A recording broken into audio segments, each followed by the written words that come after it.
Awesome. So we are now recording. So hello, everyone. Thank you so much for coming out tonight. This is a introductory journalism workshop. My name is Claire Mallon, and I'm the president of DePaul's chapter of the Society of Professional Journalists and the engagement editor for 14 East magazine. Helping facilitate this workshop tonight is Grace Del Vecchio, 14 East magazine's editor-in-chief, and Cam Rodriguez, 14 East managing editor. And with us today and leading our introductory data journalism workshop is Ben Welsh. Ben is a Los Angeles Times data journalist who currently serves as the visiting LA Times journalist at Stanford University, where he is leading an expansion of the Big Local News initiative. Ben, stick with us while I just run through all your amazing credits. He co-founded the Times' first digitally focused projects team and went on to lead the modernization of the newspaper's graphics department. His work includes coverage of live election results across 4 presidential cycles, a mapping platform that set a new standard for defining LA neighborhoods, custom designs for dozens of flagship projects, and the most complete resource on the spread of COVID-19 in California. His data-driven reporting has led to reforms in the LA Fire Department's 911 system, a revamp of the broken building inspection program, the replacement of the Los Angeles Police Department's public crime map, as well as an increased fines against exploitive landlords. He has won numerous journalism awards, including a Pulitzer Prize for breaking news reporting as part of the LA Times team that covered the mass shooting in San Bernardino. He's a proud DePaul alum and serves as a fellow for DePaul's very own Center for Journalism Integrity and Excellence. He's a big believer in making data openly accessible and frequently teaches data journalism and computer programming skills to students and professionals like us tonight. Ben, we are so lucky to have you here today. Well, thank you so much for having me. Yeah, of course. We are very excited. I'm going to go ahead and spotlight you for everyone. You're now in the spotlight. So Ben is going to lead an introductory data journalism workshop specifically on spreadsheets. Ben, I'll pass it off to you. You can go ahead and get us started. Okay, great. Thank you for the introduction, Claire. That was really generous. As she said, I'm a DePaul graduate. I'm from the class of 2004, which is a frightening amount of time has passed since then, and now that I'm forced to reflect on it. But it's really great to be back at DePaul and teaching and helping again, if even remotely, because, without being too corny about it, DePaul really was a major factor in my career and my life. I grew up in Eastern Iowa, near Cedar Rapids in Iowa City, and moving to Chicago at age 17 it was like Paris, France to me. And it was the biggest deal in my life. And, other than meeting my wife and getting married, probably the best decision I ever made. And so being involved with DePaul, continuing to be involved with it is really important to me. And I'd be happy to talk about that more, but I won't get too sappy on you. And it was at DePaul that I began my journalism experience, working with Carol Marine and Don Mosley when they first took up their residence. And it was with them that I built my first spreadsheet. So there was a story about a suburb of Chicago that people were telling us maybe had some crooked stuff going on with how legal bills were being charged against the city. And Don helped me file my first public records request to the city, just asking for all the legal fees printed out. It came back as one of those old school printouts, which maybe you guys have never seen, where the printer would have the little tear strips along the side and all the pages would be folded together like an accordion. And it was probably 20 or 30 feet long and from this like 1980s printer. And it had all the legal fees in there, but they were, hard to read and spread out across this long scroll. We kind of thought, well, how are we going to get from this to our story? And the answer was my first spreadsheet, which was to really just sit there and go through it page by page and type the numbers in and then add it up so that we could say, this is how much money got spent over what time. And that became the basis for an investigative story that ran on WMAQ. And Carol even climbed a ladder and then let the paper drop like live on camera to show how silly it was. And that for me was kind of my first hit of it. And what got me into data journalism was really that by learning some nerdy stuff, one, I could kind of find my niche, like how I could contribute as someone who wasn't as experienced in other ways. And two, it was just kind of like a shortcut to doing like really cool investigative work, because if you can learn these data skills, even if it's just like an extra kind of power you have and not your main focus as a specialist, it's something you can use to just get stories nobody else is getting. and to do stuff that really makes an impact that people notice. And so, I ended up going down this whole road where I kind of became a specialist. And so, gradually becoming a computer programmer and really just focusing on data all day. And you could go down that road if you're interested, and I'd be happy to talk to you about it. But really, a lot of the most effective data journalists really just have it as like an extra tool in their toolkit. And they, see themselves more as traditional journalists, but they know enough about data to pull off a story now and then. And those are people often have some of the biggest impact. And so I think you don't have to look at these skills as something that have to consume your whole career or life unless you really want them to. So the training I'm going to give tonight is really just like Spreadsheets 101.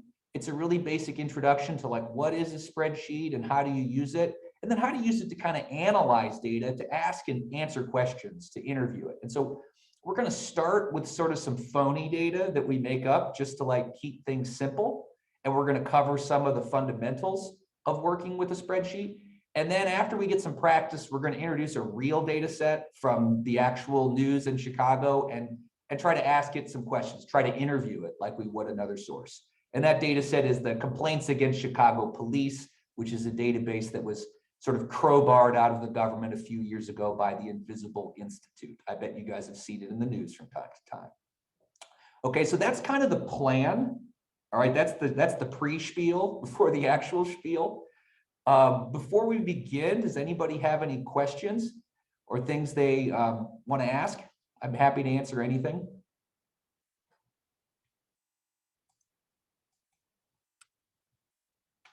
And if no one has any questions now, if you have questions throughout the workshop, Cam, Grace, and I will be answering questions in the chat. So you can just shoot them there and we'll try and help you troubleshoot. And if not, we'll bring them to Ben's attention. Looks like Ava has a question. Oh, what's your question? Yeah, I was just wondering, I know Excel is like the most common platform for working with spreadsheets, but are there any other types of programs or software that data journalists typically use? Yeah, sure. So when spreadsheet is really kind of a generic term, it's like soda and Excel is like Coca-Cola, right? You know what I mean? It's kind of the brand name of the biggest product. But there's other sodas on the market, so to speak, when it comes to spreadsheets. In fact, the original spreadsheet was called VisiCalc, if you've heard of that, from the 1980s. And there's one that comes on Apple computers called Numbers. I'm a super nerd, so I use Linux, and there's like an open source one that's free. And then we're actually in this class going to use Google Sheets, which is sort of like Google's competitor to Excel. It's available in a web browser and it's free, which is why we're teaching it in this class. I think probably if you were to compare them all, Excel probably is the best because it just can handle data sets that are a little larger and it has a lot of features and is really well tested. But when it comes to like the basic features that we're going to use for this class and which most journalists use, they all have the basic features and you can really use all of them to do it. And the stuff we cover in Google Sheets, everything we cover is in Excel. It's just like the button's going to be in a slightly different place, or they might have like a different nerdy name for some feature or something, right? So spreadsheets, it's like, we're going to use basketball as our example. And so to me, spreadsheets and data journalism is like dribbling. It's just like the fundamental skill of what is data, how do you understand it, how do you structure it, manipulate it, analyze it. So that's where it all begins. And so I really think that it's the fundamental tool. However, as you start working with larger data sets that have more and more records, or you have a database that has many tables that need to be joined together kind of in a complex system, or if you're going to begin to like automate things to routinely gather data from the internet or other things like that, that's where you begin to introduce tools that go beyond the spreadsheet. And so those include like big relational database software. They include computer programming languages that are built for statistical analysis. Maybe you've heard of R or Python, right?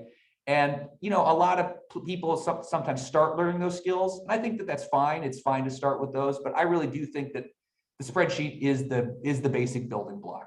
And I think quite a lot of data journalism can and should be done in the spreadsheet and doesn't require the bigger tools. Did that answer your question? Yes, it did. Thank you. Oh, excuse me. I have a little bit of a cough. I had a flu like 2 weeks ago, not COVID, but I'm still coughing. And so that's going to happen tonight. And I just apologize in advance. It's just a sign of what a weakling I am. Okay, I'm still carrying this around. All right, so if there's no other questions, I'm just going to dive in, which is going to start with sharing my screen. So bear with me here. All right, can you guys see my screen? Yes. Okay, so this is a blank Google Sheet. This is like the very beginning of a spreadsheet within Google Sheets. But let me show you how to get there if you haven't been there before. The starting place, I'm going to go back to a tab, and it's just in Google Drive. So that's drive.google.com, right? This is kind of like the Microsoft Office of Google. I mean, you guys are college students. I bet you've all seen this before, right? So this will require that you have a Google account, I think, and that you log into Google. So I would just ask everybody to start off by going to drive.google.com and kind of getting to this landing page, which is all your like folders, right? And you can see I've got some stuff in my life and then some things I've been monkeying today. Okay. I'm going to give everybody, a couple seconds just to get there because you got to log into your Google account, etc. Excuse me.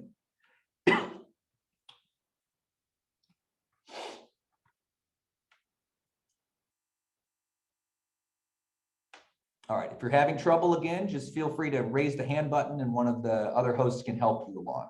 And if I'm going too fast or too slow, please speak up, but I'm going to begin. The first step is just to create a new blank spreadsheet, a canvas for you to begin to create. And you do that by clicking the new button in the upper left-hand corner. And then there's this pull down, which has the different types of things that Google Drive can do. Google Docs, I bet you've all seen. They have a PowerPoint thing, a little form doodly deal, right? But right there in the middle is Google Sheets. Sheets being short for spreadsheets. So I click that and boom, I've got my new blank spreadsheet, which is oftentimes called a workbook in the language of spreadsheet nerds, right? And it starts off blank. We're just going to start from scratch so we can cover some of the fundamentals with some phony data.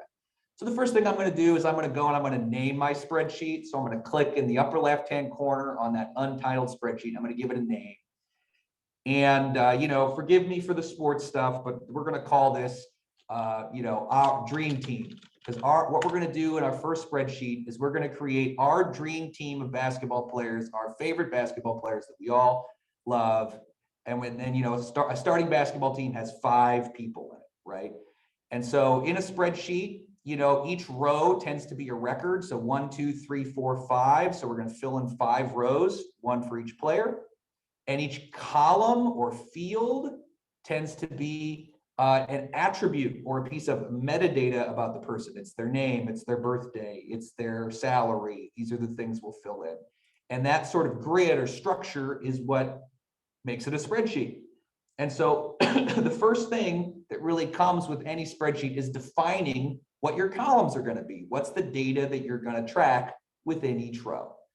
And so my goal is to make my basketball dream team. And so the first column is going to be the name of the player, right? So I'm just going to click in right there, A1. See, it's A is the column, 1 is the row. It's just like Battleship, right?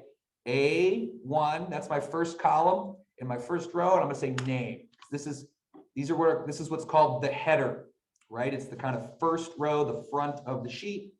And then each player has a position that they play, right? Like in basketball, where do they play on the court? So my next column, I'm going to type position. You guys do this too. Play along, okay? Name, position. And then since we want to do a little math as part of this example, we want to get into how we can calculate stuff once we have data put together. We're going to have a column that is current salary is what I'm going to call it. So this is what they get paid right now.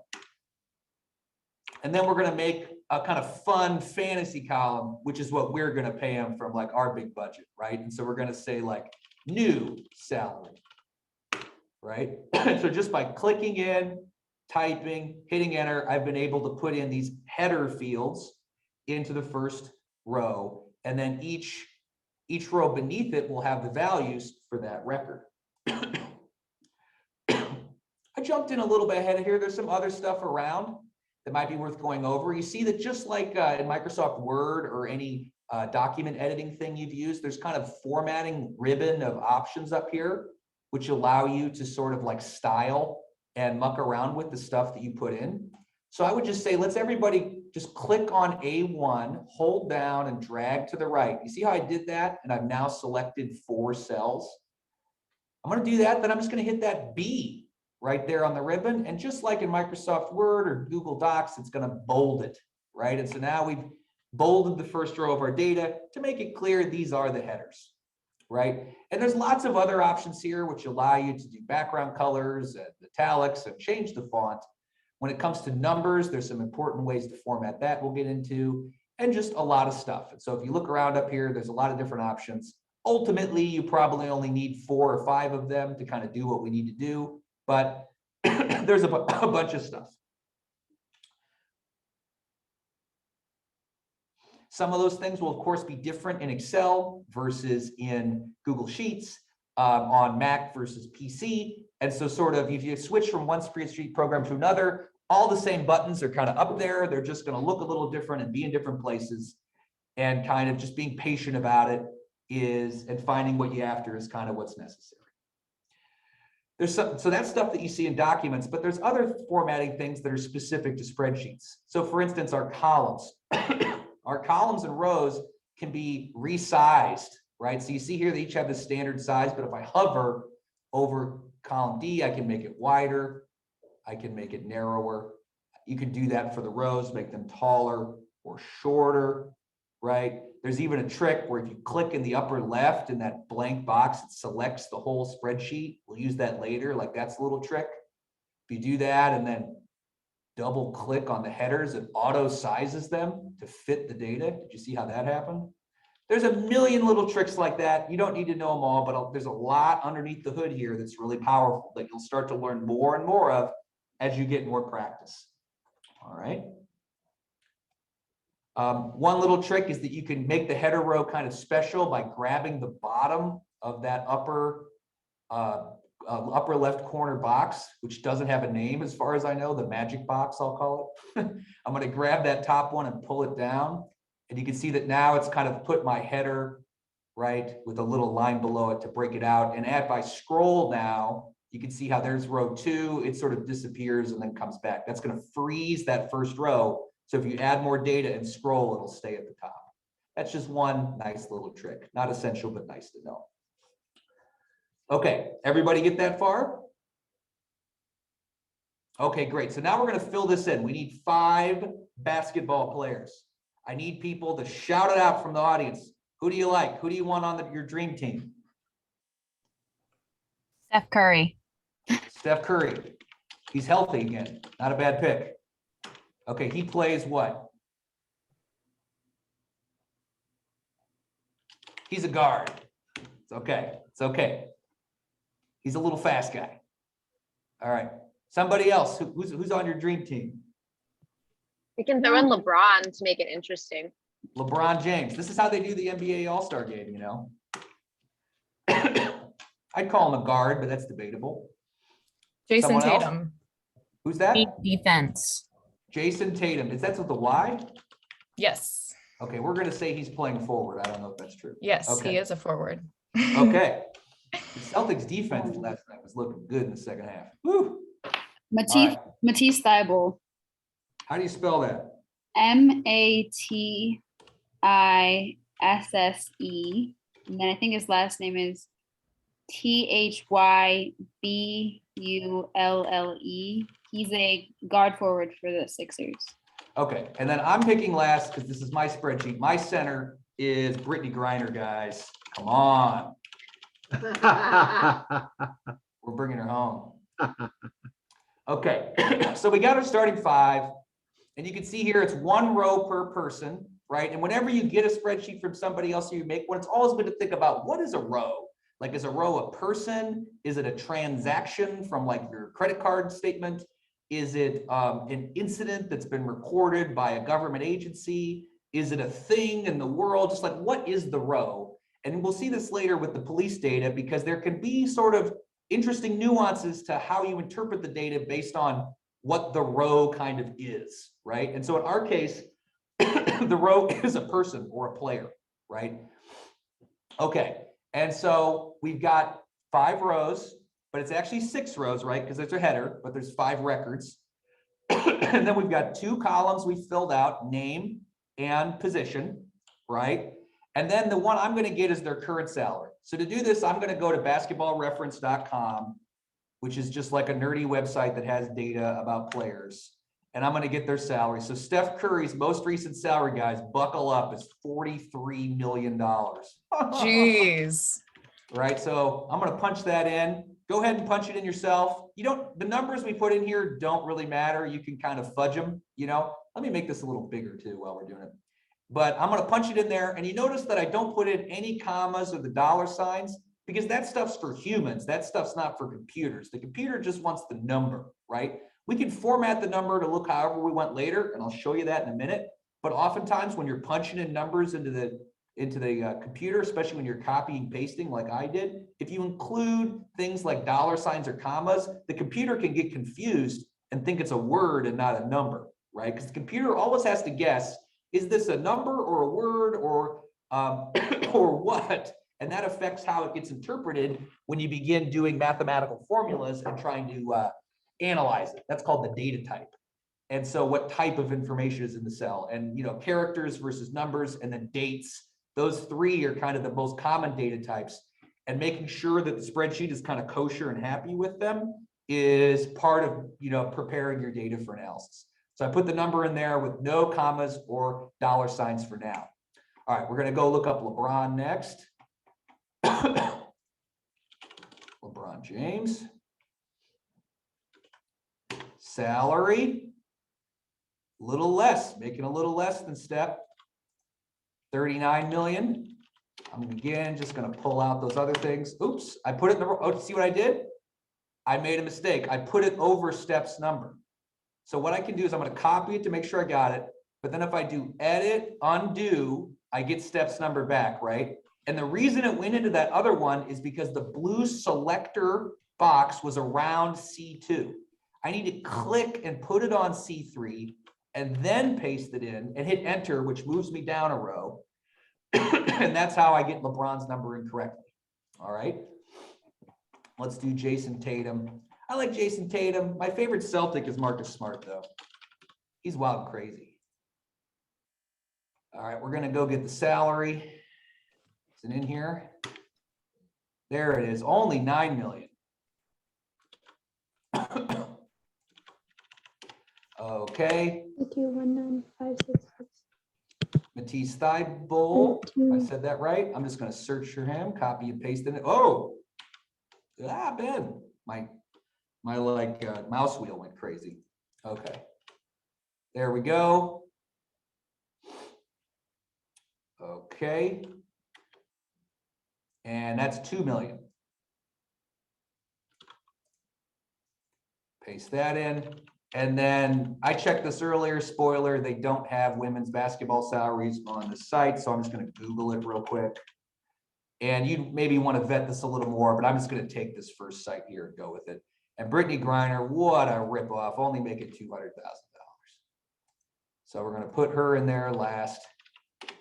We've got those numbers in. So I'd encourage everybody to just punch in these numbers or really any numbers you want, because we're just going to teach some principles of how to do math. It doesn't really matter what the numbers are for what we're about to learn.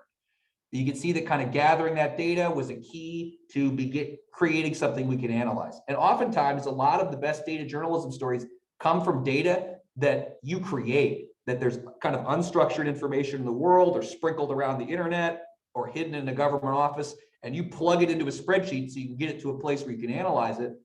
And that's where you're often doing work that no one else has done before or done quite that way.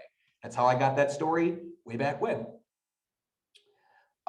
Everybody good? Any questions? I think Okay. we're good. All right, so there's one column we're missing, which is the new salary, so which is what we're gonna pay him. All right, so I'm just gonna throw it out to the crowd. What should we pay Steph Curry? Somebody shout out a number.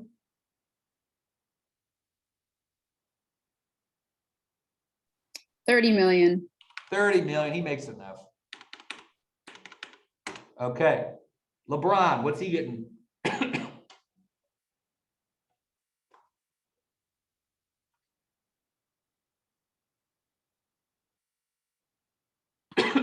25 million. 25 million, okay. All right, Steph's still top dog. All right, Jason Tatum,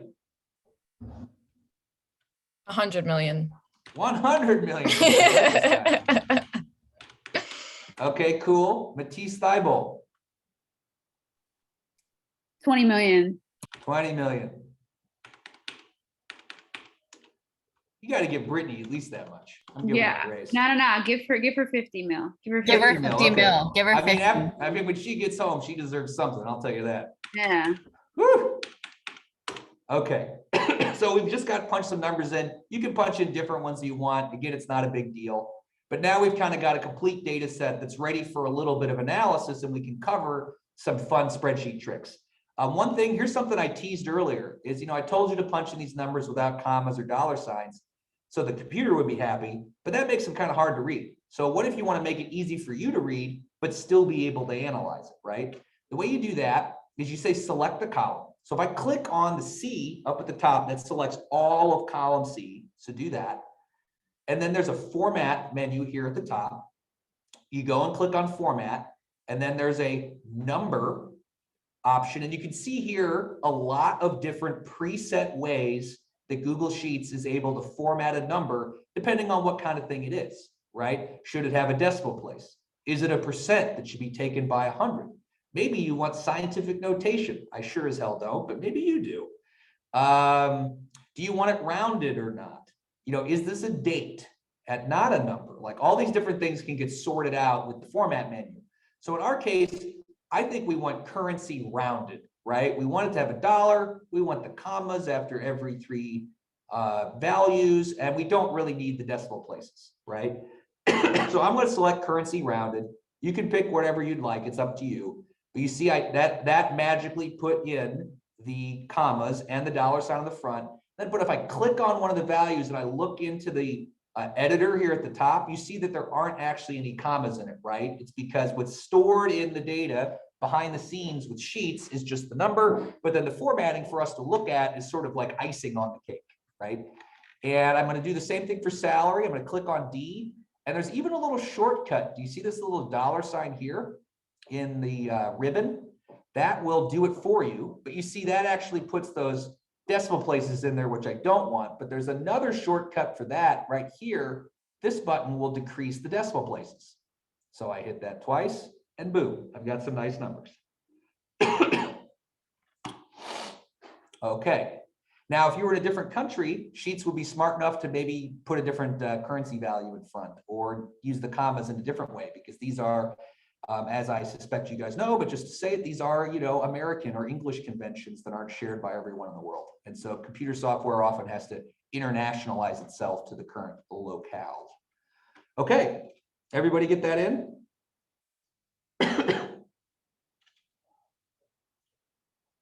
Okay, so now we've got our starting data set. It's what we're here, but we want to analyze it. We want to ask some questions and answer them numerically using the spreadsheet. It'll work for our 5 records, but also what's great about spreadsheets is it would work for 500 million records if you had enough. These tricks that we learn on this little small data set can be easily applied to lots and lots of data once we learn how to do them, right? So I'm going to add a new column, which is going to be my new calculated thing that I'm going to pull out of thin air using Excel, and it's going to be change, because I want to know the change in salary for each of the 5 players from their current salary to what we're going to pay them, right? So I just type in change. I hit B to Control B to bold it, hit that B right there. And then I click down to E2. So here's a really tough math question, guys. How would you calculate the difference between someone's new salary and their current salary? Somebody. Subtraction. Subtraction, yeah, right? And so really, you take the new salary, you then subtract from it the current salary, and the difference would be the change, right? And so that could be 30 million minus 43 million in the case of Steph Curry, right? And in the case of LeBron James, it's 25 million minus 39 million, right? So you could just type in these numbers into a calculator and then type the results into the spreadsheet, but that would be a lot of work.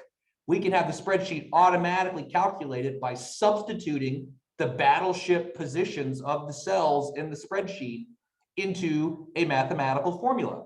And you do that by clicking into the cell where you want to work. So I'm going to click on E2. And then if you start off your cell with an equal sign, if you just type equal, you can then write a mathematical equation and the spreadsheet will magically do it for you. You can see here that Google's even suggesting one for me. D2 minus C2, right? It read my mind, guys. The AI is here. And like, that is exactly what we want to do. We want to take the cell D2, which is Steph Curry's $30 million salary, and we want to subtract from it cell C2, which is Steph Curry's current salary. So you just do equal D2 minus C2, right? Hit enter, boom. The result, Steph Curry's getting his pay cut by 13 million bucks. Maybe he did it voluntarily. He wants to play with these guys, you know. And you can see that that's automatically been done. And then, whoa, check out this like pop-up on my screen, autofill, right? Google Sheets is already saying, well, you've done this formula for the first cell. You want to roll it down across the subsequent cells? And I'm like, oh, hell yes. And so I click that little plus button there to autofill, and boom, you can see that the change in salaries has been automatically calculated for each row in the spreadsheet. Here it did it for 5, but if we had everybody in the NBA, it would do it for every row in the data set all the way to the bottom, right? So, and you can see if I click into that second cell for LeBron, instead of D2 to C2, it's now D3 to C3. If I click on the next one, it's D4 to C4, and you can see that the spreadsheet has just sort of upped the number, right, for each subsequent row as it applied the formula down. Anybody have problems with that?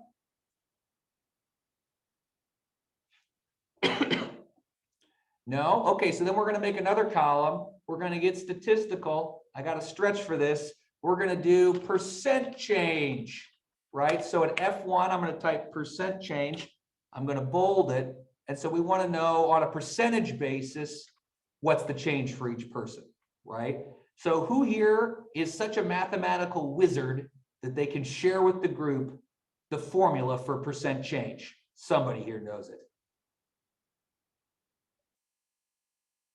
Math, math, math. I think you got the wrong crowd. I'm not gonna lie. I don't think they're math. All right, so Oh, maybe not. you can get pretty far in journalism with just 1 or 2 mathematical tricks, but every reporter I was gonna say. you should know how to do a percent change, right? Which is, you know, like if there's 10 of something and it goes up to 20, it's doubled, or that's 100% change, right? An increase or decrease. And that's a way of coming up with changes that you can compare for different groups. Obviously, there's pitfalls to it. Really small numbers can have really large percent changes that can be misleading, right? There can be volatility in the data from data point to data point that can lead to noise, which is why everybody does 7-day averages with COVID, if you've noticed, right? But it's a really good formula to learn. And the way I keep it memorized in my head, because I'm not a mathematical whiz either, is with this little saying. It's new minus old divided by old, right? So you take the new value, which is what we're going to pay somebody. You subtract from it the old value. Hey, we already did that in column E, right? That's new minus old right there. And then you divide that against the old value or the original value, and that will return the percentage change. And so it's this minus this divided by this, right, is what's going to get us there. And so you can, in a spreadsheet, really write formulas of pretty great complexity following the same principles that we just did before. So I want to do new minus old. What do I type just to do that right here, guys? What should I type in? Somebody. D3, or sorry, D2, wait, yeah, D2. Sorry, Grace, you got it. Minus C2. Minus C2. And then I want to divide it against C2. So that's divided by C2, right? All right, so that's my first hunch. Does anybody see what's wrong with this? Anybody remember from high school or elementary school? You need a Order of parade. operations. Order of operations, right? So in math, it'll do the division before it does the subtraction, right? Which would screw up the math. And so just like in like pre-algebra class, you can put a little percentage sign around the subtraction, D2 minus C2 inside parentheses, which will ensure that that runs first, right? And then the result of that is then divided into C2. And so if I do that and hit enter, right, you can see that it's negative 0.3. Well, is that a percent? What's wrong? You need to format it as a percent. Right, because remember, percentages are often just, you know, fractions between 0 and 1 or 1 and negative 1. And when we read them, we often take them times 100 and like round them off, right? And so you could put times 100 into your formula and that would work and there'd be nothing wrong with it, right? But like another trick is just to run it this way and then hit this little percentage formatting button right there, right? And boom, that'll do the math for you. And that tells us Steph Curry's taking a 30% pay cut, right? Okay, so there was that autofill trick before, which is great, but there's another way to roll down your formulas I want to make sure everybody knows. Clicking here on F2, you see the blue box around it. And then in the lower right-hand corner, there's kind of this like little fatty box there. And that also doesn't have a name as far as I know. I think some people call it the magic corner or whatever, but it's really just kind of this little handlebar. And you'll notice when you hover over it, the cursor changes into this crosshairs. Again, I don't know why a crosshairs, just nerds did it that way. But what you're going to do is you're going to hover until you get that crosshairs. You're going to click and hold it down. And then if you drag that down to F6, you can see that it applies the formula across all those cells. So that's another way to do the autofill is to just grab that corner and drag it down. Another way is just to double click it and boom, it'll fill all the way to the bottom for you. And so we can see that we gave some pretty big raises at the bottom of our sheet and a little at the top. We took from the 1%, guys. We're the Robin Hood owners here. Okay. That worked for everybody? Any questions? There's actually a really bad joke about new minus old divided by old, which is, you know, it's even like structured like a joke. Hey, did anybody here get into journalism to make a lot of money? No, get it? N-O-O. I don't know if I like that joke, but that is a joke that people tell. It is a joke that people tell. That will be my Halloween joke next year. Yeah. Okay. So we've computed some new columns or calculated some new columns by tacking them on and writing formulas, right?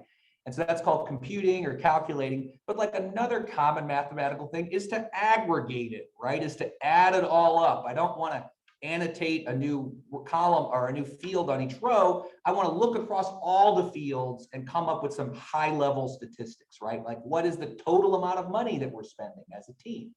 Right? What's the average salary on the team or the median, right? And those aggregated statistics can also be calculated really easily in a spreadsheet tool using different formulas, using functions that are pre-written to do aggregations that work a little differently, okay? And to do that, we're gonna go down beneath our data set here. We wanna kind of keep this as its own thing, and we don't want what we're about to do to get kind of confused with it as we work it later. But so we're going to go down below and we're going to create a little island, a little separate data set down below. So just click like 3 or 4 rows down below the total, maybe click on like C9. And the question that I want to answer here is what was the total amount of money that all these players last year, right? And the mathematical term for totaling something is summing it, right? The sum total. And so if you hit equal again, and then just type the word sum, see this like magic pull down? Whether you know it or not, available to you within your spreadsheet is literally hundreds of magic functions that can take in cells or lists of cells and return some computed or aggregated result, right? And that includes all the mathematical operations that a calculator can do, right? Like the sum. And so by typing equal sum and then a parenthesis, it's expecting you after the parenthesis to tell it what you want it to sum. And I want it to sum these 5 rows, right, in column C. And so I'm gonna, while that little open parenthesis is hanging there, I'm just gonna go click and drag down across those 5 rows. And you can see it now says C2 colon C6. So that just means the series of rows that starts here and ends there, right? That list of them is gonna be fed into the sum function. I then close the parenthesis and we have a complete function.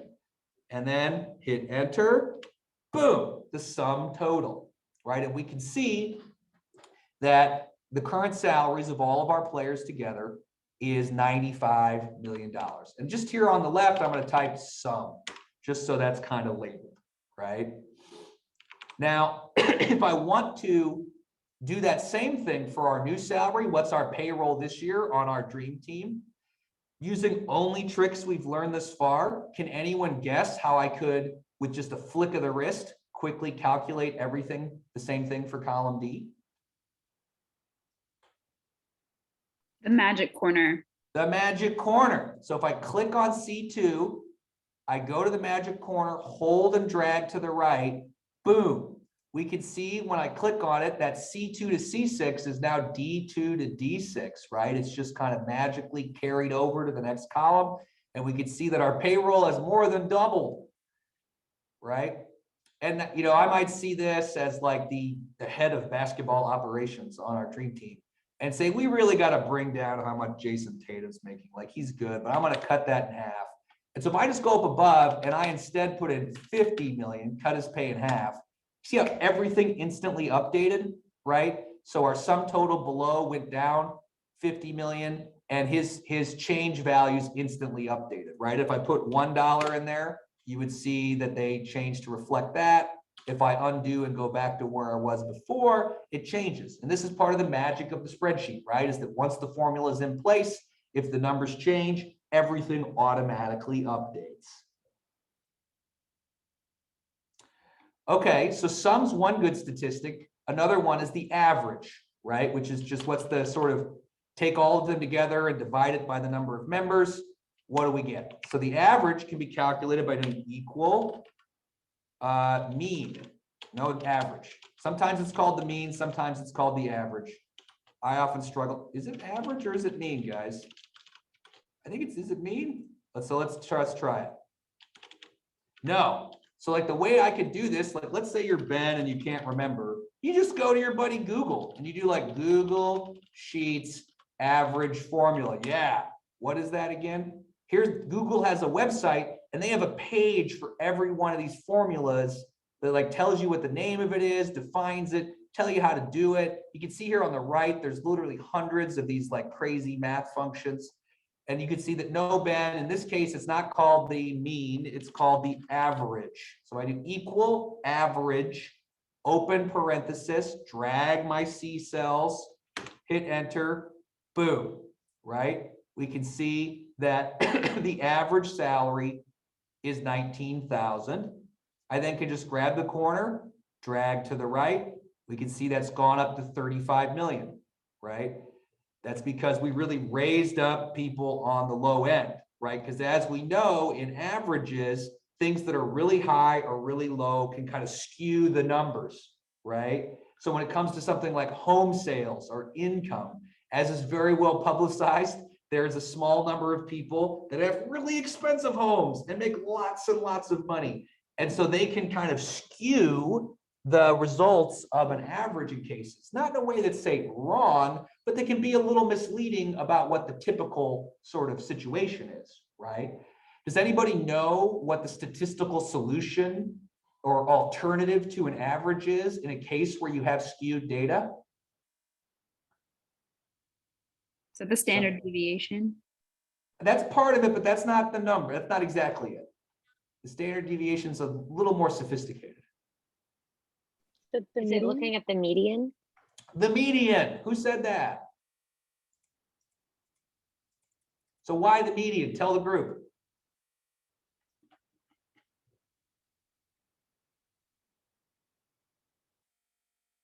Too shy? I don't know if I don't know. I feel like Claire and I said it at the same time. Okay. I didn't say anything. No, you got it, You Ava. didn't say it? No. So what's the median? Explain it. the median is the one that's in the dead middle, and so it's not affected by, you know, the really high, the highest number or the lowest number. It's just kind of like what's right in the middle of the set of numbers. Yep, you just sort everybody from highest to lowest. Like say there's 100 people, you sort them, and after you sort them by the value, whoever is the 50th one is the median, right? It's also, that's also the 50th percentile is like another way of thinking about it if you're familiar with percentiles. And you know, you'll notice this in the news when people talk about home sales. This is really common, right? It's always the median sales price of homes in the news, right? And that's the reason, is because there's really a small number of high ones that skew the number, and there could be a difference. And so really, whenever you're doing a story, if you calculate an average, it's kind of good practice to look at the median just to kind of see if there's much difference between the two. The average, while statistically not as good in some ways, is sometimes better to use because it's just more commonplace. You know, when you're writing a news story, people know what that is. It's easy to get across, right? And so I'll sometimes use it if they're really close just because it's easier. But the key thing to really contemplate is my data set skewed? You know, is there a few records that are really far out different? In the case of Brittany Griner, I think we kind of have a little bit of skewing there, right? So to calculate the median, I'm going to make another row. I'm going to put median. And like you literally just do equal median, right? It's that easy. Open parenthesis, drag, close parenthesis, boom. And we can see there is quite a difference there, right?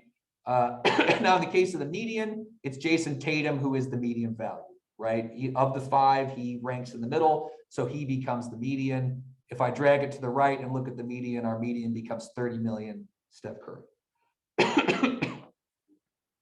Any questions about the average, the median? There's many other things, minimum, maximum, standard deviation is one, which helps you understand the distribution, the curve. Okay, then we're going to move on to our next basic skill, which is sorting and filtering, right? So let's say you have a data set, but you want to resort it to say what comes out on top, what comes out on the bottom. You want to focus in just on one subset of the records. This is where sorting and filtering comes in handy. And you can do that really easily in any spreadsheet tool by putting sort of a magic filter at the top. You can do, so what we want to do is want to select all of our data. So I just clicked on F6 and I dragged and I selected all the data that's outside of my little island, my statistical island at the bottom there. And then I'm going to click on the data pull down menu at the top. And you see that there's this option called create a filter. I want everybody to click on that. And you'll see that not a lot changes, but there's these kind of magic green arrows on each of our header rows, right? And Excel has something just like this. It's just in a slightly different place. And these magic arrows now have like options for us that allow us to manipulate our data set, right? So if I wanted to sort people by their current salary from highest to lowest, so maybe I could see the median, I click the little green guy, and you can see that there's 2 sorting options, A to Z, sorting in ascending order, or Z to A, sorting in descending order. And so since I want the top salary at the top, I'm going to sort Z to A. And we can see that that shifted things with Jason Tatum at the bottom. I think it was like that to start with. I'm going to do it on D and do Z to A, and you can see that they resort, right? We now have Tatum and Griner at the top and Matisse Thybulle at the bottom. If we wanted to sort by percentage change, who had the biggest percentage change, I could do a sort there as well. And if you're looking at a column like name, it'll just sort alphabetically, right? As opposed to sorting numerically. And that's where the data type comes in, because depending on whether your column is words or numbers or dates, how the computer sorts it differs, right? And so that's why it's important to kind of get that right. The other thing is a filter. Let's say we wanted to look just at our guards, for instance. I click on the position column. You can see that it gives you the 3 unique values. There's center, forwards, and guards. If I just uncheck center and forward, see how I just clicked on there to uncheck it and hit OK? Boom, the data set is filtered down to just the guards. And you can see that there's now a little funnel icon to indicate we've done a filter. If I click again and I switch it to forward, it's filtered to our 2 forwards, right? If I click it again and I click on select all, we have everybody. That was a character filter based on a categorical value, But you can also do filters that are numerical. Let's say we want to see everyone who makes more than $10 million, right? You can do what's called filtering by condition. And then you can say greater than, less than, equal to, etc. And because this is a numerical field, you can do your filters with a numerical expression. So if I say I want to see everyone who made more than 25 million, I just would select greater than in the condition. I'd type in 25 million, and you can see that there's only 2 players who then qualified, right? And these sorting and filtering can be a good way to ask and answer some basic questions that you have about your data set as you interview it, as you try to find a story in it, right? Okay. Any questions about sorting and filtering?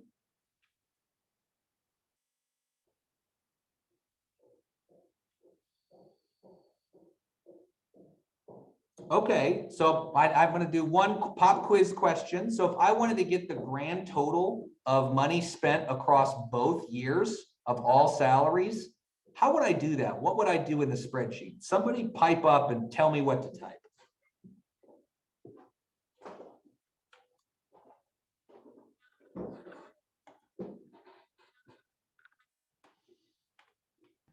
I think you would do equal sum and then take your magic little dragger and go across current salary and new salary. Just like that, right? Select them both. That's definitely a way to do it. We get 270 million. Another way would be to sum the computed columns. I could just click on the 2 totals for each year there and do that, and that would work as well. It comes out the same because you can do formulas of formulas, right? And it all adds up together. I might even say this is current, this is new, and this is total. Okay, if I wanted to get the average salary across both years, how would I do that?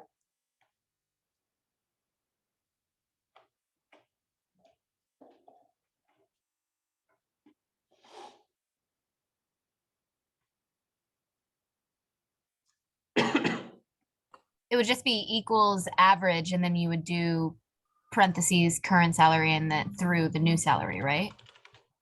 Yep, equal average and drag them across there. So it's the same thing that Claire did for sum. It's just we typed average instead of sum as our formula, right? Because it's the same range of cells. It's called a range, the sort of list of cells, but it's just going into a different function, right? And I could do the same thing with median as well. And if I wanted to do the change in my salary from year to year, I could just simply do equals this minus this, right? And we've calculated that. I can autofill, and we can see the change in each of those values from year to year as a grand total too. And because we've kept this separately as an island, the sort and filter doesn't really affect this. So that's why it's nice to leave that little gap in there. Okay. That's covered sorting and filtering. I have one more basic skill thing we're going to learn, which is sort of the crowning skill of spreadsheets before we get into our real data set. But before I do that, I just want to give a second in case there's any questions.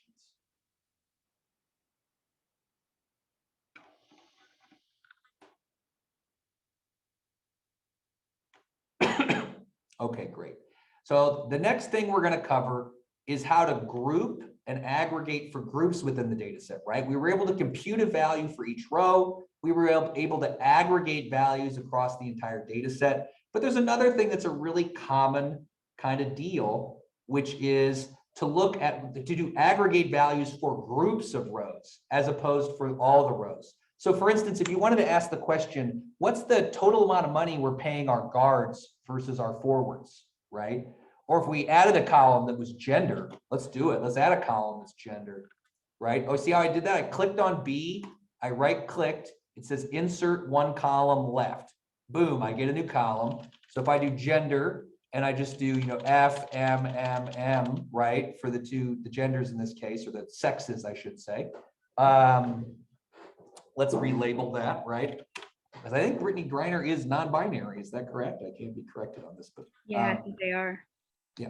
And and so, forgive the vulgarity of this classification. Just to make the point, by putting in these categorical values, we've created records that can effectively be grouped together for analysis. And so you can use this position or this sex column to look at what's the average salary for men versus women, right? To maybe do a gender pay gap analysis, or to look at the different positions to see how the team is investing in one thing versus another, or look at it by age or other kind of common attributes, eye color if you wanted to, right?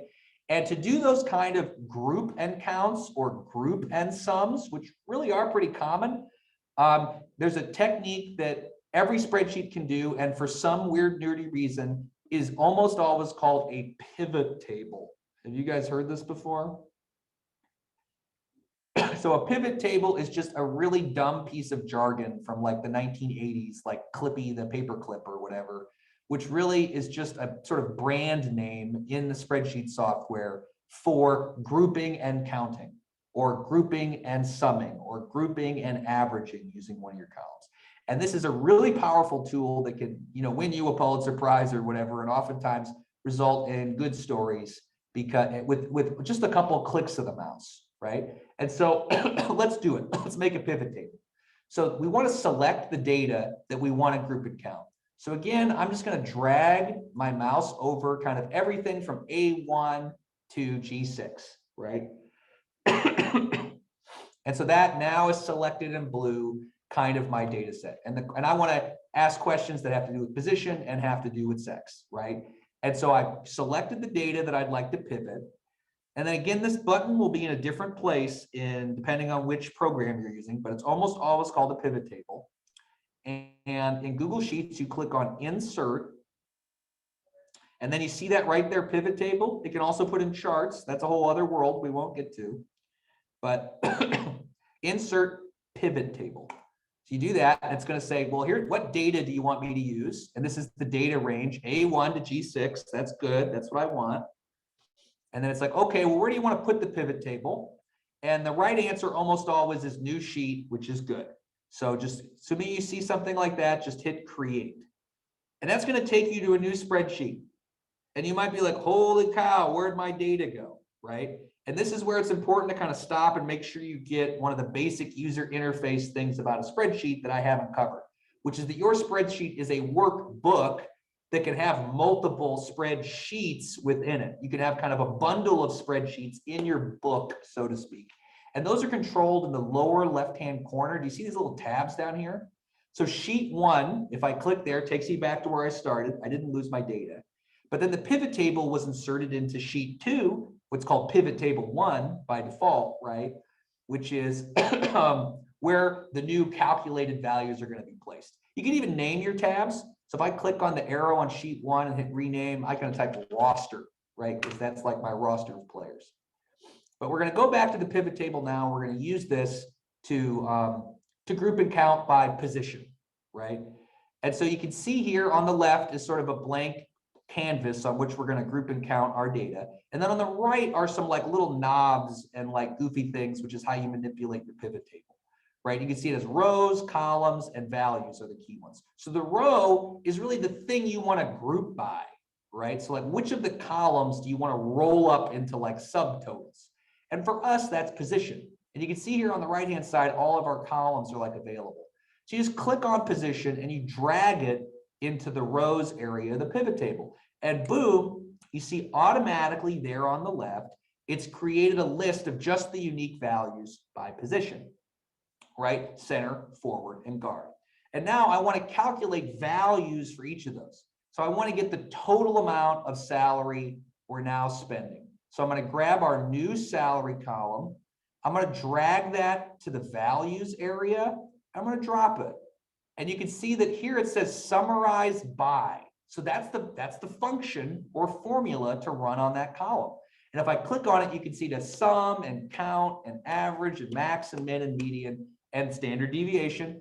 And you can pick. But sum is what we wanted to start with. So I'm good with that. We can see that we're spending 50 million on center, 70 on forward, 55 on guard. So if I want to get the average, it's as easy as taking new salary again, dragging and dropping it into values. And you can see, wow, another column magically appears. I can select average. Boom, that's now got the averages automatically calculated, right?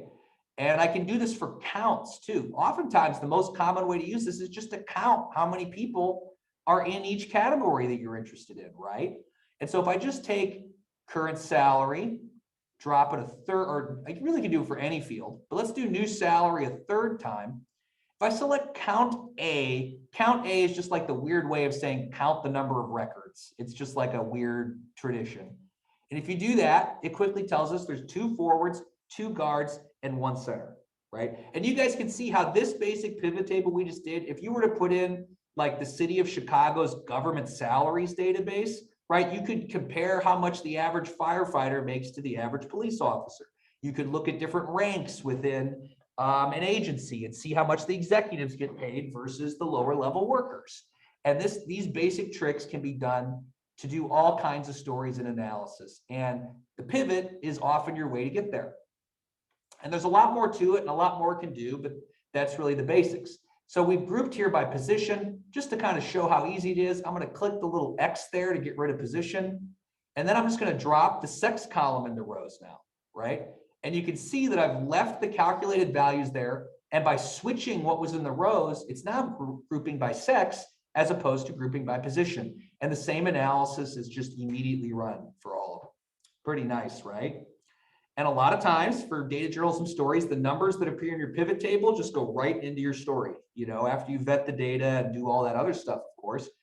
But this is often where you come up with what is going to be reported. We'll do a more sophisticated pivot table in a minute, but that's really the basics of it. You just learned.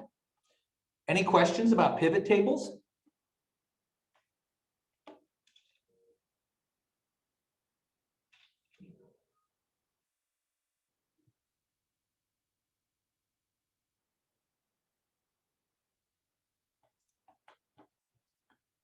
No? Okay. Well, those are the basic skills that I wanted to cover. That's kind of part 1 of this class. And so now I think we're going to advance to kind of part 2, which is instead of creating sort of a funny data set on our own, we're going to look at a serious data set, something that came from the real world. And we're going to apply some of those skills we just learned to ask and answer questions of this real data set. Okay. And so the data set that we're going to use comes from a group called the Invisible Institute. Does anybody here know what that is?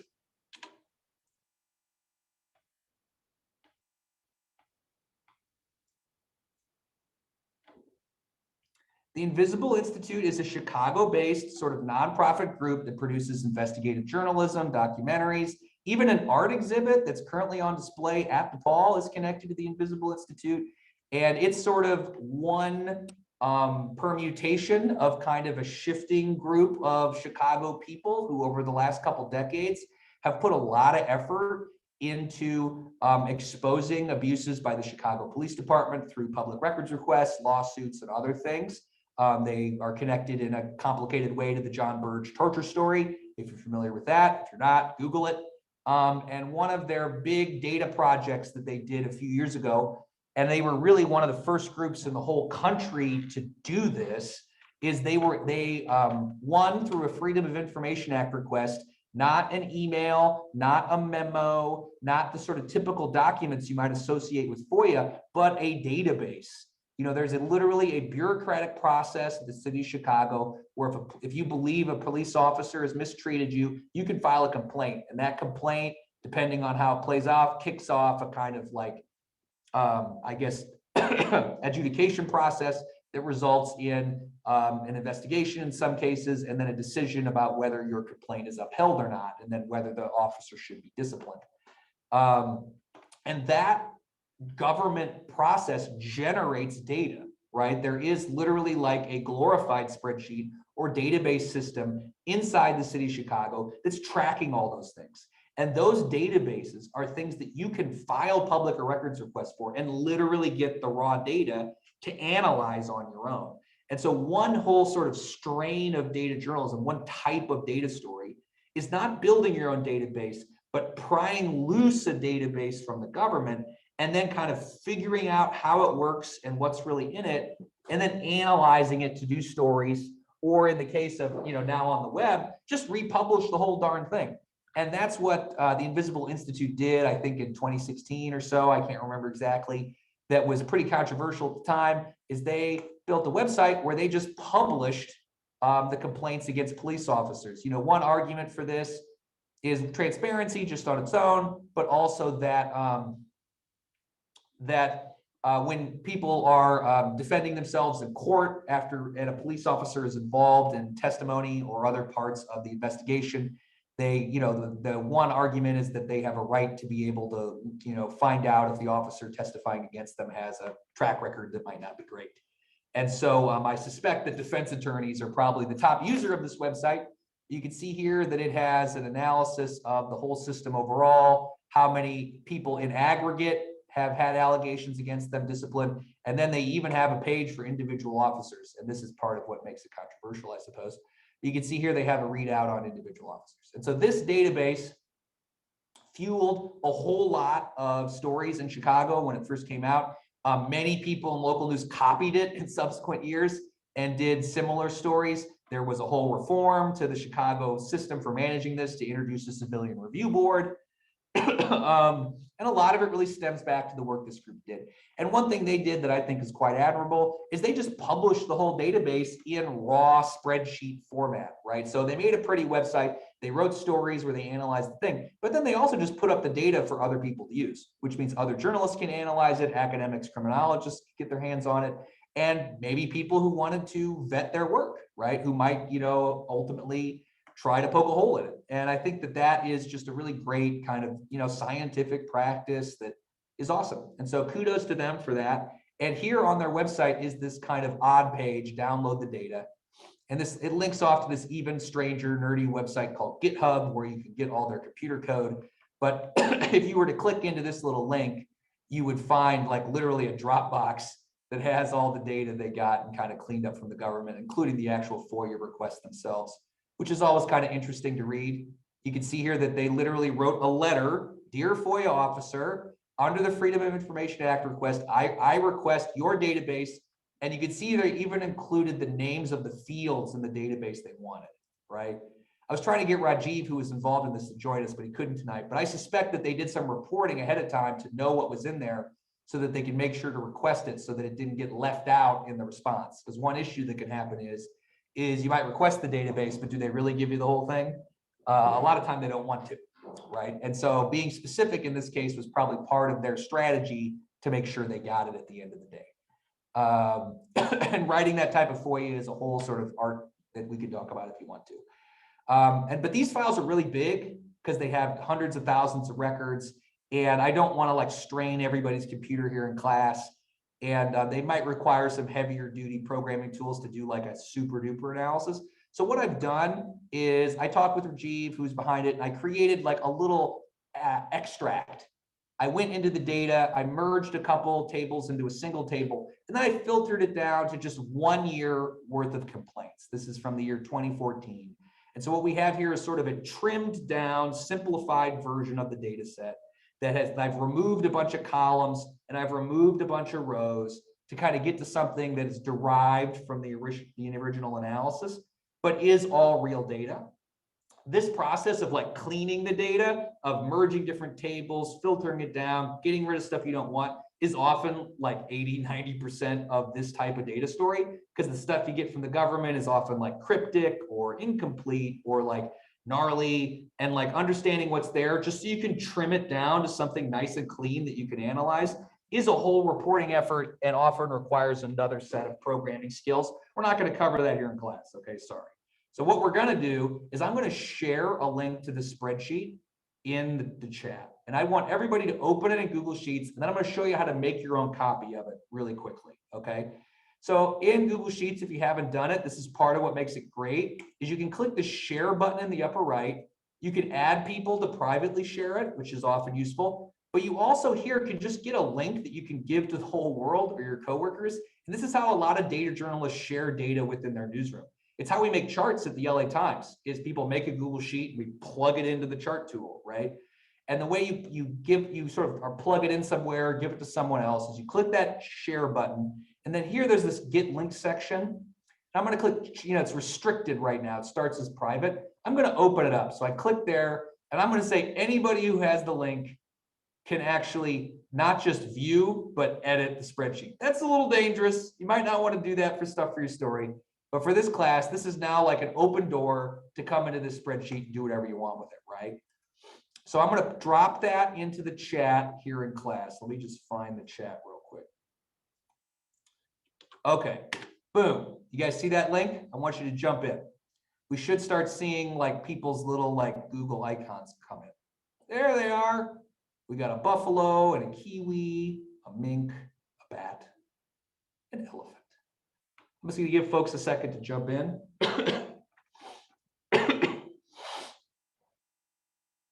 Okay, now I want you to duplicate it and make your own copy. So if you go to the file menu, you see this make a copy option, fourth one down. I want you to just click that. And that should like open up a new tab in your computer where you have to give it a name. So I'm going to call mine copy. I'm going to say make a copy. And you can see it's just going to open a new tab and make another copy of the data. Excuse me.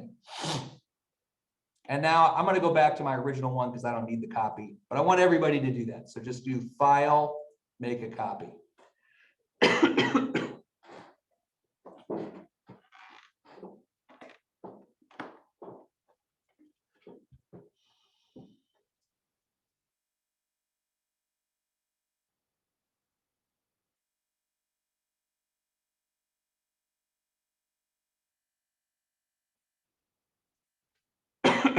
Okay, so now we have our data set.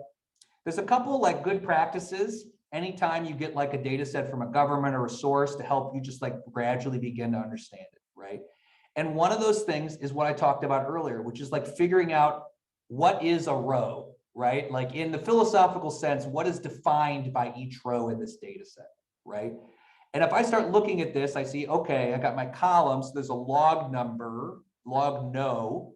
I've seen a lot of data sets, so I'm guessing that's a log number, right? There's a date, a complaint date. There's the officer's first name, last name, their employee number. Maybe that's their badge number. I'm not sure. I might have to ask somebody to find that out. We've got the allegation against them, which has some descriptions. And then we've got the finding code, which like finding is kind of weird. Maybe that's the ultimate decision or disposition of the case. Those are all things I'm like guessing, right? From just like, what is this? I'm smelling the data. And like, I think that's right, right?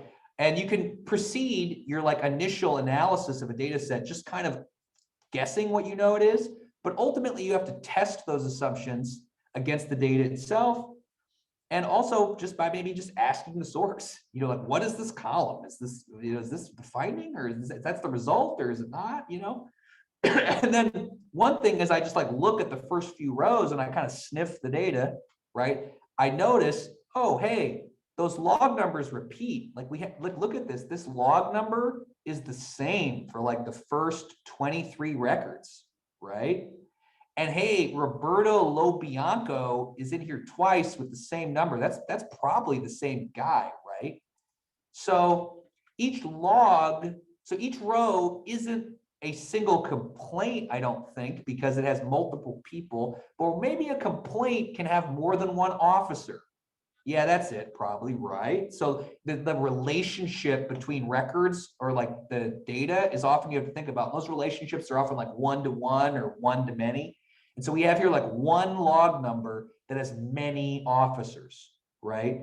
And if you think about it, that probably means when you file a complaint, you can accuse multiple people, which passes the common sense test and kind of smells okay.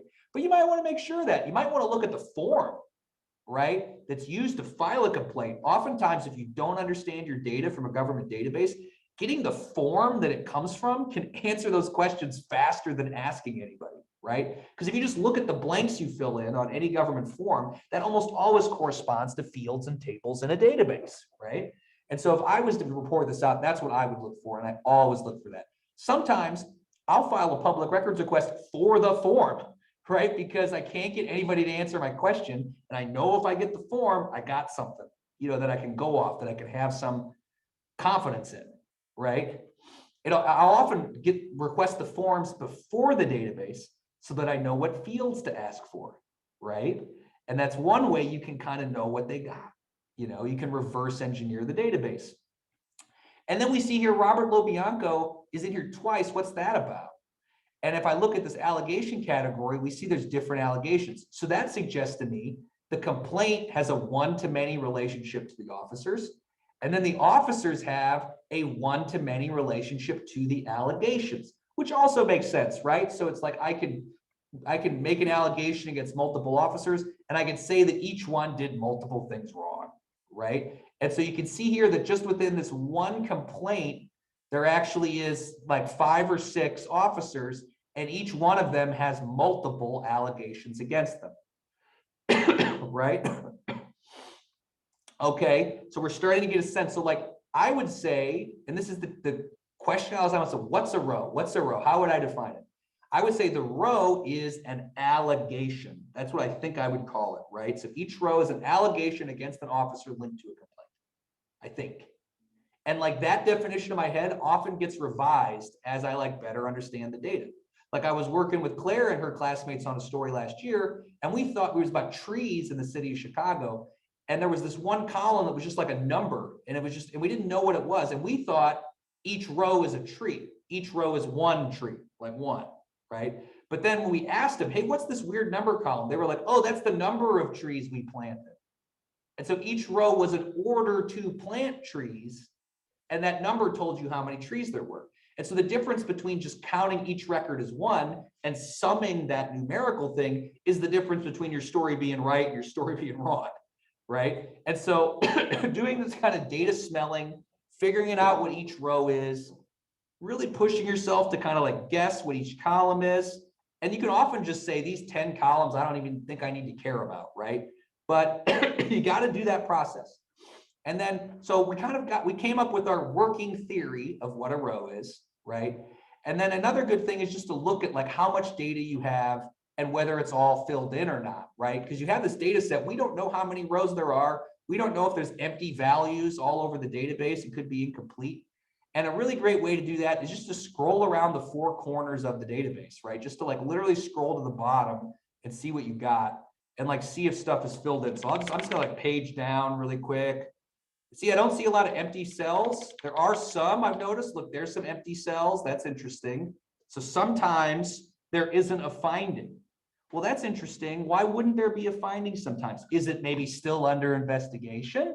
Maybe, right? Is it a flaw that they failed to put it in? I got to tuck that. That's a data smell, right? I smell that and I'm like, okay, I'm going to make a little note for myself in my notepad that might or might not be something that matters down the road.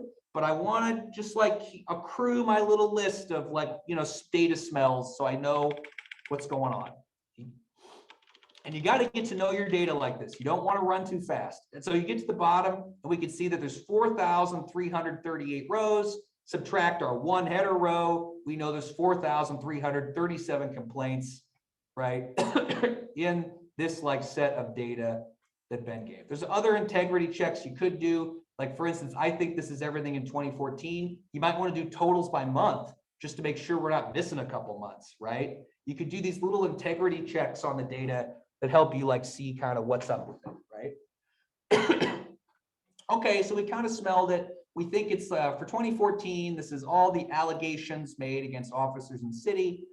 Now I want to use some of the tricks that we've covered already to ask and answer some questions, right? So one thing I want to look at is like a story that's been done before. So here was a story that ran in the Chicago Reporter where they've done lots and lots of great data journalism over the years. They're having some management problems right now, like many journalism outlets are. But the Chicago Reporter has a tremendous track record of great data journalism, especially around issues of race and policing. And one story they did, it looks like 6 years ago, is they looked at a subsequent release. They looked at this very same data set, right? And they analyzed something called the affidavit requirement. And what they found, looking at like literally the same spreadsheet that we have that's on the website, is they found, let me see if we can find the finding here. They found there were 17,000 complaints in the 3 years they looked at, which really would just be scrolling to the bottom of the data set, right? In the same way we just did. They found out investigators didn't open cases in 58% because they were marked no affidavit, Well, that looks familiar. I see that right here. No affidavit, right? That's in my finding code. And if you read more into it, it turns out that under the rules of how police complaints work, which were hammered out in a past labor contract negotiation with the police union, I'm not a lawyer, so I might not get this exactly right, but my understanding is you can't just file a complaint. You also have to file a legal affidavit where you kind of swear that what you're saying is what really happened, which is a kind of hoop, a procedural hoop that each complainant has to jump through for their complaint to actually be investigated by the police. And it turns out that it's really, really common for that to be done according to the analysis of this group. And then this piece kind of has a little bit of an opinion angle to it, where it's saying if they were to get rid of that requirement, it would lead to a lot more investigations and a lot more discipline against police. It's kind of potentially, right, is what the story says. So if I wanted to do a similar analysis for this data set, I want to figure out of the, what was the number again? Of the,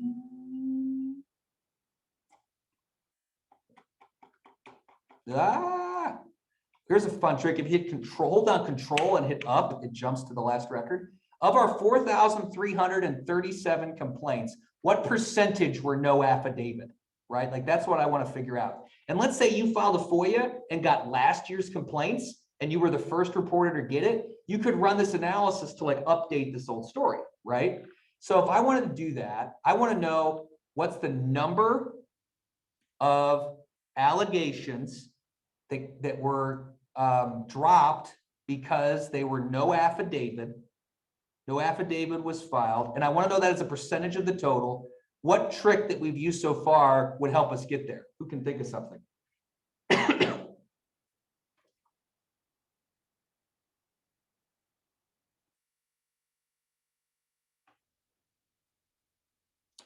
It's the pivot table, guys, right? Because we've got our categorical data that we want to group and count. We want to know for each of the findings how many there are, right? And so I'm going to click in the upper left on the selector to select my whole data set. I'm going to do insert and then my buddy pivot table. Oh yeah. Selected, new sheet.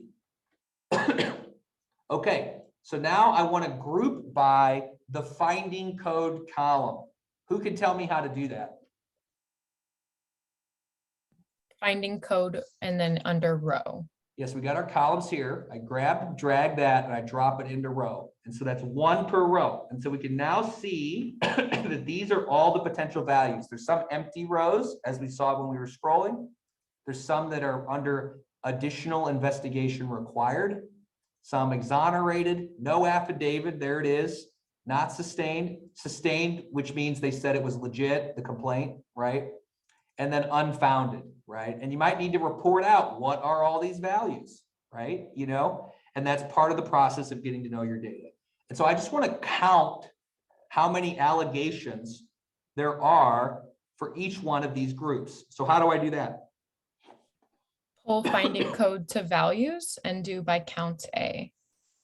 Yeah, that would work. So if I take finding code, the same column, drop it there and leave it as count A, we can see that that instantly fills in, right? And we can see that there are 2 rows where additional investigations required, 297, right, where they're exonerated.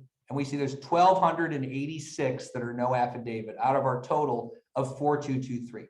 Now, wait, hold on a second. 4,223 is our total, and this is part of the data smells. It's like, didn't we have more rows than that when I was looking, right? When if I go here and hit control to the bottom, there were 4,338. So shouldn't there be a little more than that? Does anybody know why we have that difference? There's the ones that are potentially still being investigated. So the blank. Their left is empty. And I think I didn't anticipate this, but I think that's because we use the finding code for our value. I said in those, that's empty in some cases. And in the cases where it's empty, it's not counting it. So I bet if we take log no, which we know is filled in for every row, put that in and do count A, look at that, we get the total, right? And we see now that there's 114 that are blank. You see that at the top there? And so that was just like a little weird wrinkle of how Google Sheets works, right? If we did our value and our count using a column that had null or empty cells, right? It didn't count the null or empty ones, right? Is that really the end of the world? No, in this case, right? And you might say, well, for the purposes of this analysis, I might want to subtract those, right? Like when I calculate the percentage, if they're still in progress cases. So it might actually be better to exclude them methodologically. But the lesson here, I think, to take home is that a little slip of the finger or the software not doing exactly what you expected to do can sometimes change the analysis in a way that maybe you don't even notice, right? And so that's why when you work with these pivot tables and other programming tools, it's important at every step to just stop and look and be like, do these numbers add up? Is this what I would expect it to do? Because you'll often find it's not even your fault. Like in this case, it was just kind of a weird thing. And the way I was able to do that here, just to recreate it, is I just looked at the total, right? And I said, well, wait, wasn't it supposed to be 4,300 something? And the reason I even had that thought is because I did my four corners check, right? And I tucked away in my head, that's what I think it should be. And that kind of back and forth of like fumbling with it is really just part of the process. And I've been doing this nearly 20 years. And like, I do this on everything I'm working on. Like on that trees thing last year, I probably screwed up 4 or 5 things and we run around in circles. And like, do I really know what this is? And like that struggle is really just part of the process, right? And the fact that you're doing that is what's separating you from the competition, right? You're actually figuring it out and you're going to get a story somebody else doesn't, right? And so when I feel that frustration, I'm as frustrated as anybody 20 years in. I still feel the frustration every day, but I've got to the point where I realize I have the Zen that like, oh, that's good, right? It's better that I had the frustration before the story came out than after the story came out. It's right, because I want to know it ahead of time, of course, so I'm right. And I don't have to write a correction, right? But also it's usually a sign that you're cutting some new territory, right? You're there maybe beyond everybody else. And so that's good. Okay, so now we still haven't quite answered the question. We know there's 1,286 no affidavits. We know that's the total. Oh wait, let me go back to the log number so that we have the full count. Okay, so now how, using only tricks we've learned before, but using them a little bit differently, how can we calculate the percentage of cases that are no affidavit? Anybody? I just want to put it right there in C5. I want to calculate it. What do I do?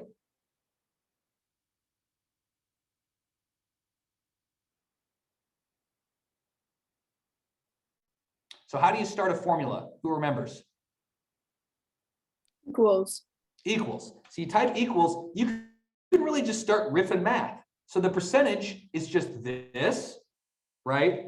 Divided into this, right? Boom, 0.29, hit the percentage sign, 29% were no affidavit, right?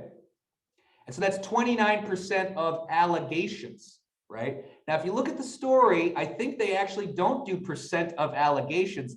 They do percent of cases, right? And this is where the relationship in your data and how you think about it can really vary.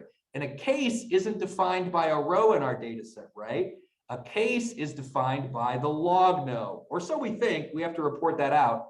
And so really we would want to get into like the unique log nos or something maybe a little more sophisticated. And if we say, rather than counting all records, only count the unique log numbers, right, after you've grouped, and then how many unique log numbers are in each group, we can see that while we may have 4,000 allegations, we only have 1,200 complaints, right? And this is, again, thinking conceptually about what your data is, right? And you'll notice that in these stories, as you read them, how that's managed is really part of kind of getting it right or being artful and precise with your data. And so I might say, if my initial hunches hold up, that 34% of complaints had no affidavit, but that 29% of allegations, right, had no affidavit. And this kind of subtlety of like how you think about or work it really is important to be thinking about at every step of your analysis. A lot of journalists who do this keep what they call a data diary, which is where they literally write down kind of the decisions they're making, the questions that are coming up as they go along, and then they go back to that again and again. And oftentimes you do a lot of sort of doodles and curly cues as you mess around with the data. And then you figure out, well, this is the number I want to report, or I want to build my story around. And then you return to that diary, to the process, all the steps you took, and you try to make sure, is everything I'm doing on each step like exactly what I need it to be? You know what I mean? For this to be right. Are there any shaky assumptions I'm making? Is there anything about the structure of the data that I'm unsure about, or that doesn't feel right or seem right? Is the language I'm using to describing it correct? That's really the kind of bulletproofing process of data journalism that is similar to bulletproofing other stories, but just has a more technical nature. And for me personally, having done this more and more, this is where computer programming comes into it for me, because what I like to do, because I've gotten nerdier and nerdier, is literally write computer code that executes each step of the data transformation so that I can really carefully regulate what I do with the data, right? And know each step, and then I can go back and go over it and go over it and go over it until I feel confident that what I have is strong.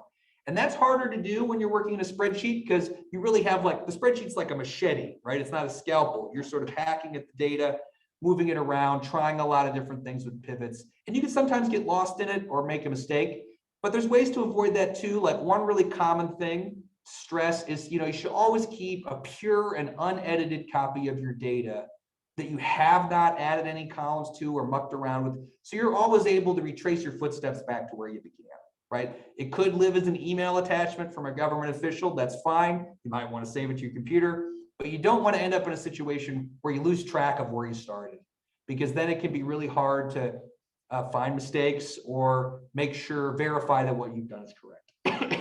I think we're getting to the point where I'm supposed to stop spieling. And so I figured I would stop with like a really sanctimonious moral lesson like that was, which I appreciate you guys sort of sitting, enduring. But that's kind of the spiel. There's a lot of other questions and stuff we could answer in the spreadsheet, but I don't want to go on too long. And I want to give us time to just have kind of a discussion where we can answer specific technical questions you have, or just have a broader conversation about data journalism, Chicago, DePaul, the Cubs' chances this fall, whatever you want to get into. Claire, what do you think? Yeah, that sounds good. I think my video might have gone out there for a second. It was pretty funny, but yeah, I'd like to take these last 15 minutes for us to do a Q&A. As Ben said, if you guys have any questions for him or about his work or about data-driven reporting and data journalism. So Haley, it looks like you have a question. Go ahead. Yeah, so my question is, if you find this number by yourself, so we find like that 29% number, if you put this in a piece that you're working on and you publish it, and you say, this is the number that I came up with, are people going to be critical of that if you're not, like, you know what I mean? If you're not citing somewhere else? Well, I mean, like, you're climbing out on a limb every time you do it, right? And I think a lot of in journalism, we're often taking numbers from other people and kind of passing them along. But, the most, I think, often impactful and original data journalism stories are calculating their own findings, right? Yeah. Okay. But I think, you have, with that comes a higher degree of rigor and responsibility that's necessary. Yeah. And so for me, it's really, like I was saying, understanding every step you're making in the process, making sure you fully grasp and understand your data. What is each row? What's in the data set? What's left out of the data set? There's stuff we didn't cover, like maybe we need to exclude some records, right? Mm-hmm. Or maybe you need to like really carefully frame your findings so that you don't overstate it or say it kind of wrong. You know what I mean? Yeah. And that refinement process is hard, especially when you're starting. But once you get the hang of it, it's not so bad. I mean, obviously, I think if you're, a lot of data journalism will get into the investigative space, and once you're there, I think you really want to go above and beyond to give people an opportunity to respond. I've done, not like I'm Mr. Data Journalism or whatever, but like I've done stories that have gotten people fired or put in the newspaper that something is dangerous, or, like I did a story like this is the most dangerous helicopter kind of thing. And like, in those circumstances, I always make sure that the subject, the people I'm writing about, see everything I'm writing about before it's published. And they have an opportunity to respond to basically the analysis itself. So in the case of the helicopter company, where we're going to publish a story that is effectively Ben says this is the most dangerous helicopter in the world. The actual computer code that I wrote, I gave to the helicopter company ahead of time. Here's how I calculated this. I wrote out effectively a memo that was sent to them in email saying these will be our key claims. And here's a bullet point summary of how I arrived at those claims. And, in that case, what we did is we modeled our study on one that had been done by the FAA in the past. So, one way in investigations to deal with this issue is to look for outside standards and outside methods that you're not just like inventing, so Yeah, it's like that makes sense. my method of calculating how the helicopters were dangerous was an accident rate that was something that the FAA itself had done like 30 years ago. And so I recreated effectively something that had already been done by the agency. And then in that process, I went to the agency, I had an interview with them and I said, I did this analysis. I was on the phone with their data guy and I filtered this and I grouped that and I joined this, right? Is there anything I'm getting wrong or missing? And you give them an opportunity to tell you you're wrong. And so you did all that stuff behind the scenes before the story came out. And so recreating experiments or things that other people have already done that have sort of like some justification is good. Also using standards that are sort of objective or defined by the subject themselves, right? So I've done stories about the 911 system in LA, and like you can calculate the stats and say it's slow, but it's like slow according to who? Yeah. According to you? Yeah. And I was like, no, well, actually, there's like a group of fire chiefs who meet and set the standards, and I'm judging you against that, right? And so finding an outside standard is often really key to all investigative stories. Like, did someone break the law or not would be a classic example, right? But can be really helpful when defining your data methodology of kind of what your target is, right? And I think that these complaint stories kind of have an issue there, because you can say, well, only a small number of complaints are upheld, right? You can put that in the paper, it's X%. But like, how do we know that's good or bad? You really don't, right? And that is, I think, one reason why the stories have great impact. They're great stories. I'm jealous of them, but they're missing that standard piece that really helps you hit in a lot of cases, Yeah, thank you. Context. So important. Nadia, I think you have a question. Yeah, hi. Thank you so much for speaking with us today. I did have a question. So typically I don't do math and I don't really do data. But I'm wondering, like, kind of what you were saying in that like last part of your answer to the question about how kind of data journalism and also but like data can kind of like impact and strengthen like a story. So how would you say would be a good way to insert like a little bit of data journalism in a story to kind of strengthen it without making it like the focus of a story? Yeah, I mean, to me, looking to it for context and just like a little bit of background is where it's most commonly used. Like, hey, I'm writing the story about the chief of police saying homicides are up and it's a big problem in Chicago. And it definitely is, and I wouldn't want to minimize that. But that story would benefit from context of like, well, okay, it's up over this year, but how does it compare to 20 years ago? Or like, what's the general trend? It may be a chart, right? And so I think like background and context is like the most common thing, so like often the thing that's in the news is a really short time frame and just like stretching that out is good.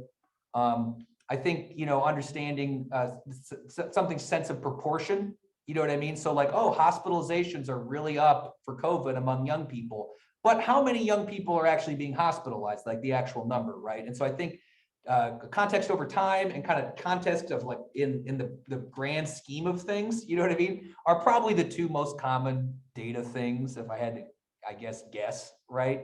I also think, let's say you cover education or you cover the hospital system or you cover whatever, I think you could put on a sort of metaphorical set of database glasses and kind of look at your beat and say, well, what's the data gathered on this beat that I could maybe use to bring some accountability or context and perspective to a story? Education's a classic example. There's just so much education data of all different shapes and sizes that I think probably every education reporter in America does some data, right? It's like kind of whether it's test scores or dropped enrollment after COVID or you name it, right? There's just a lot of data. Inequity, right, is also a classic data frame. And and I think looking at your beat and saying, well, what's the data gathered by this thing I'm covering? Or what are the goals and standards that they claim that they're reaching for or upholding? And can I use data to measure whether that's really the case or not? Awesome. Thank you so much. Anyone else have any questions? You can either drop them in the chat or go ahead and unmute. Yeah, I have one. So you've been doing this for a while. You've been doing it for a minute.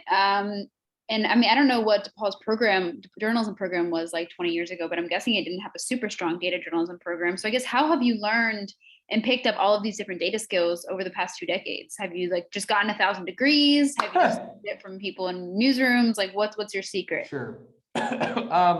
You're right. Yeah. So when I went to DePaul, it was just the College of Communication. I actually answered phones at the front desk. That was my gig. There was no data journalism program? No. Yes, this was on the 5th floor of SAC. I don't think it's still there, right? I don't know, but that's where the department used to be. It was up at the top, and he uses the whole loop thing now, and it's, you know, but no, there were very few places had any data journalism programs then. Data journalism in the United States really was kind of a grassroots movement that grew out of the 60s and 70s, and really not unlike hackers who made computers in Silicon Valley, right? There was sort of just like a niche of people who saw the potential of the computer and began to work it into their profession. And in journalism, that was really it was really an investigative tradition to start with. It's like, we want to look at the census data using a big crazy computer, or we want to survey our readers about what they think about the Detroit riots in 1968. That was a really big early data journalism story. Or we want to investigate the county courthouse for racial inequities, right? And a sort of small tribe of investigative journalists began developing those skills in the 60s, 70s, 80s. And then they formed actually a sort of a nonprofit group that's mission was to train journalists in what was then called computer-assisted reporting. And that became a group at the University of Missouri, which is the National Institute for Computer-Assisted Reporting, which is kind of a ridiculous name today. You know, it's like everyone is computer assisted in everything they do, but we don't call it computer assisted photography, right? Or whatever. So that's data journalism has kind of replaced that as a term. But after I finished at DePaul, I went to the University of Missouri to graduate school, and I was a graduate assistant at this place, NICAR. And as a graduate assistant working there, I was able to work on stories with newsrooms that partnered with it, and spend 1.5 years at Mizzou really focusing. And that's really where I began to learn how to code. And I really began to learn, and I met a lot of people who did this field. Now, since I graduated, it's really become much more institutionalized. DePaul has a class. There's many, many graduate programs that explicitly focus on data journalism right now that just didn't exist then. And I think that's great. And I think that people are getting a lot more education on it. But I was lucky to benefit from like the one program that existed at the time that kind of got me into it. And graduate school is great for me. You know, Mizzou was great for me. You know, it's got a great program in it. The tradition is there. You know, I would just say it's compared to other graduate schools, very, very inexpensive. You can see the chart in the Wall Street Journal about this. Mizzou is probably the least expensive journalism graduate school in its class, you know what I mean, by a long margin. So I was able to go in an inexpensive way, and it really worked out for me. And then I just kind of got jobs and learned from people I work with. I was lucky to start off in nonprofit news at the Center for Public Integrity, which is something that's also changed since then. But I really do think nonprofit news is a great place to start out, because the newsrooms tend to be smaller. They tend to be more projects focused. So you can there's not quite so much of a hurry. So they're not great places to learn how to write, you know what I mean? Because they oftentimes don't move as quickly, but they are great places to learn how to do projects, to learn how to do investigations, to learn how to put together something that goes beyond the average story. And so I would really recommend them as a place to look for a first job or whatever, because you can be kind of shielded from some of the insanity of a larger newsroom oftentimes. But different people want different things in their career. But for a data person, it's a great place to start. It was for me. Great, thank you. Mm-hmm. Any other questions?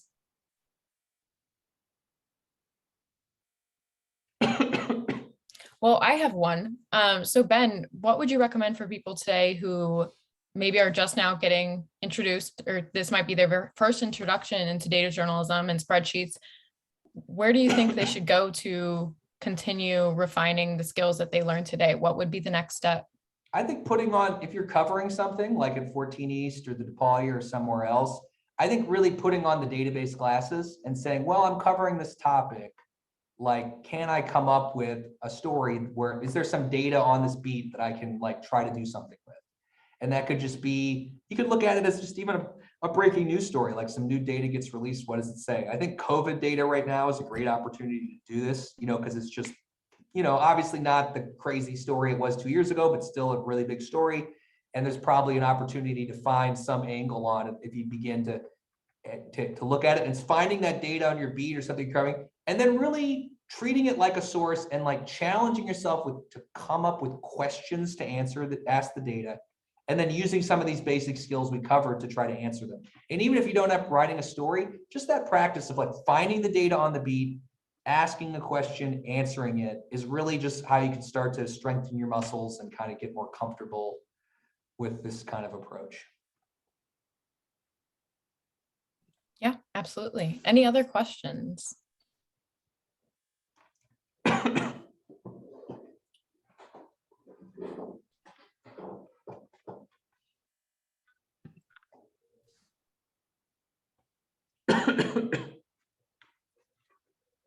No other questions?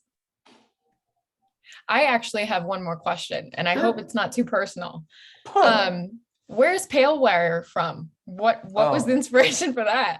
This is my online handle. So like, so like I'm old enough, I'm gray haired enough that like I joined the internet in the early 1990s when it was maybe even considered cool, as weird as that sounds, to have like a handle or a username that you kept. And I think gradually over time, it's probably been a good development that people just use their names, but I've kind of just always been attached to mine because I feel like it's kind of a marker of where I came from and my whatever. And it's also a little bit of an internet brand, but it's pretty pretentious. It comes from William Shakespeare. Timon of Athens is a, Shakespeare play that has a soliloquy about the moon, and it's the moon has a pale fire the soliloquy is called Each Thing's a Thief. You can find it, and it's sort of commonly played upon by Vladimir Nabokov and others through the years for different things they do. I thought the soliloquy has a certain resonance, or you could see its connection to journalism if you read it, and it just sounded cool when I was 21 or whatever, and so That's awesome. I love that. Yeah, it's pretty nerdy. My wife's not a big fan, but I do think this has been a big thing in journalism Twitter. Maybe you guys are getting pulled into that world. I'm sorry, about personal branding, as people call it, and whether that's a good thing or a bad thing. And I don't think there's really a simple answer. But I do think it's true that, if you're not someone who gets lucky to get a big job right away, or who is like, rocketed to the top, making it in journalism, you kind of have to carve out your niche of like who you are. And I mean, part of that is branding. You might not want to call it branding. You might not want to think about it that way, but who are you as a journalist? What do you do? And so for me, like that decision kind of coming out of Mizzou and DePaul was like, I'm a data guy and I'm an internet guy. And that led me to do more web development and stuff that some of my peers didn't want to do, but I saw as like a path forward in my career as opportunity. And then part of that was like keeping my dumb internet handle, right? Because I wanted to kind of just communicate. It sounds stupid to say today, but like in 2005 to say like, I am an internet journalist was like, you were a weirdo, you know what I mean? And like, and so there's part of me that like that worked for me. And there's also part of me that feels like that's kind of my roots in a way. And I don't want to give it up, even though at this point it's pretty uncool. But I think generally having your like thing of like, this is my thing, and your thing doesn't have to be a dumb internet handle. It doesn't have to be acting like a fucking fool and showing your ass on Twitter. You know what I mean? But you kind of want to figure out what is it your thing, and you don't have to know right away. And like part of that might be redefined over time, but kind of saying this is like kind of what I do. and making sure you have your little tagline that clearly communicates that, and your website that like clearly communicates that. And then you kind of beat that drum and sadly self-promote because, you know, sorry, you know, like it's part of kind of making it. Not like I'm any huge success story, but like it does help. People know what I do. And they're like, what's Pale Wired? I'm like, oh, that's me. I'm the nerd, you know. And oh yeah, the nerd. Yeah. So. Well, thank you so much for that explanation. If we don't have any other questions, we can go ahead and wrap up. Perfect, right on the dot, right at 9 o'clock. Ben, thank you so much for being with us tonight. I know SPJ DePaul and 14 East are so grateful for your time. And one more thing before we go, we do want to plug that this workshop was free and open to the public, but we are a student journalism newsroom and we need funding.